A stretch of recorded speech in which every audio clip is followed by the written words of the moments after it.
On August 12, 30 BC, Cleopatra died in a sealed chamber under Roman guard. The official story claims a snake killed her. Medical evidence proves that's impossible, and Octavian had every reason to lie. The Roman version spread rapidly throughout the ancient world. Octavian's propagandists crafted a narrative of exotic Egyptian mysticism, portraying Cleopatra's death as a theatrical suicide befitting a foreign queen. The asp, a symbol of Egyptian royalty, provided the perfect, dramatic element. Ancient historians like Plutarch and Strabo recorded this account without question, cementing it into historical record. For 2 millennia, scholars accepted this story because it came from seemingly credible sources and fit the romantic image of Cleopatra. No one challenged the medical impossibilities until modern forensic analysis revealed the fatal flaws in this ancient tale. Octavian faced a critical problem after his victory in Egypt. He had just eliminated his last rival and seized the wealthiest kingdom in the Mediterranean.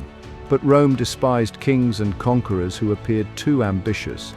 Julius Caesar's assassination proved what happened to those who seemed to threaten the Republic. Octavian needed to justify his actions and transform himself from a civil war victor into Rome's savior. Cleopatra's death provided the perfect solution. By portraying her as a dangerous seductress who corrupted Mark Antony and threatened Rome itself, Octavian shifted blame away from his own power grab.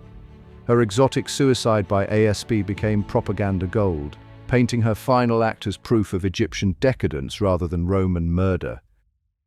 Modern toxicology exposes fatal contradictions in the Roman account. Egyptian ASP venom causes progressive paralysis, violent convulsions, and profuse bleeding from every orifice. The process takes 4 to 6 agonizing hours, not the peaceful death ancient sources describe. Cleopatra's body reportedly showed no signs of struggle, no hemorrhaging, and only 2 small marks on her arm. Furthermore, Roman guards had sealed the chamber and searched everything entering. Smuggling a 3 to 5 foot cobra past trained soldiers strains credibility. The snake would need to be large enough to deliver a fatal dose, yet somehow remain hidden in a basket of figs. Multiple ancient sources even disagree on whether 1 or 2 snakes were involved, revealing the story's inconsistency. After Mark Antony's suicide, Octavian placed Cleopatra under strict house arrest in her own mausoleum. Roman guards controlled every entrance, monitoring all visitors and inspecting every item brought to the queen. She remained completely isolated from her remaining allies and advisors. Octavian visited her personally, but these meetings occurred under heavy guard with witnesses present. The Roman commander held absolute power over her communication with the outside world. Ancient sources confirm that Cleopatra sent Octavian a final letter before her death. Yet somehow a deadly serpent supposedly entered the same sealed chamber. This contradiction reveals the implausibility of the official narrative. Several credible alternatives explain Cleopatra's death far better than the ASP legend. Ancient historians Strabo and Plutarch mentioned poison hidden in a hollow hairpin or comb, easily concealed and instantly fatal. This method required no smuggled serpent and left minimal physical evidence. Another possibility involves forced suicide under Roman orders.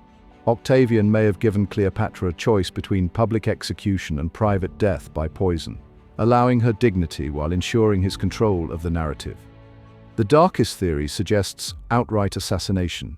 Octavian's guards could have administered poison directly, then staged the scene to match his preferred story.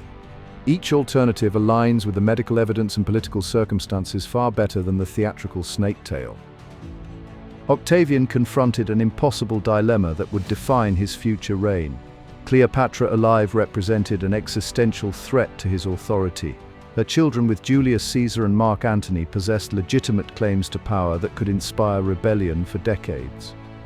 Her immense wealth and political connections throughout the Eastern Mediterranean made her capable of funding resistance movements.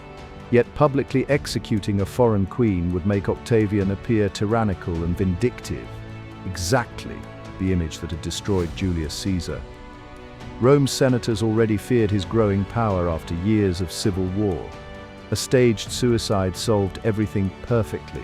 Cleopatra's death appeared to be her own choice, removing the threat while casting Octavian as a merciful victor who had offered her honorable terms. Cleopatra's personal physician Olympus became the primary source for the ASP story, yet his account raises immediate suspicions. After her death, Olympus received Roman citizenship and a generous pension from Octavian, rewards that ensured his loyalty and silence about what truly occurred in that sealed chamber. The other witnesses, Cleopatra's two handmaidens, Iris and Charmian, died alongside their queen under mysterious circumstances that conveniently eliminated any contradicting testimony. Roman guards who controlled the mausoleum reported only what their commander approved.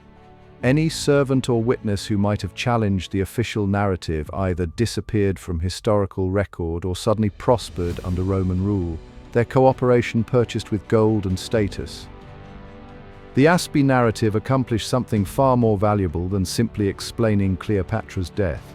It transformed a brilliant political strategist into a caricature of Eastern mysticism and female irrationality. Roman propaganda needed the Mediterranean world to see Cleopatra not as the multilingual diplomat who had negotiated with Julius Caesar and commanded naval forces, but as an exotic temptress whose final act involved theatrical suicide with a sacred serpent. This portrayal reinforced Roman superiority over Egyptian civilization and justified Octavian's conquest as saving Rome from foreign corruption. The snake story reduced Cleopatra's legacy from formidable political opponent to romantic tragedy, exactly what Octavian's propaganda required. Not every ancient writer accepted Rome's snake story without reservation. Strabo, writing just decades after Cleopatra's death, documented multiple conflicting versions and specifically mentioned poison concealed in a hollow comb as an alternative explanation. Plutarch, Rome's most famous biographer, openly admitted the truth remained uncertain. He wrote that some claimed she used a poisonous ointment, while others insisted on the asp, but nobody could verify what actually occurred in that guarded chamber. Even Cassius Dio acknowledged the contradictions centuries later, noting that Cleopatra's body showed no clear evidence of snakebite. These admissions from Rome's own historians reveal that the asp story was never as certain as later generations believed. Cleopatra's death reveals something darker than ancient murder. It exposes how easily propaganda becomes history when those in power control the narrative. For 2,000 years, the world accepted Octavian's snake story because he won the war and wrote the history books. Modern forensic science finally shattered this lie, but countless other historical facts remain unquestioned simply because they came from the victors. Every time we accept historical accounts without scrutiny, we allow ancient propaganda to shape our understanding of the past. Cleopatra deserved better than to be remembered as Octavian wanted her remembered.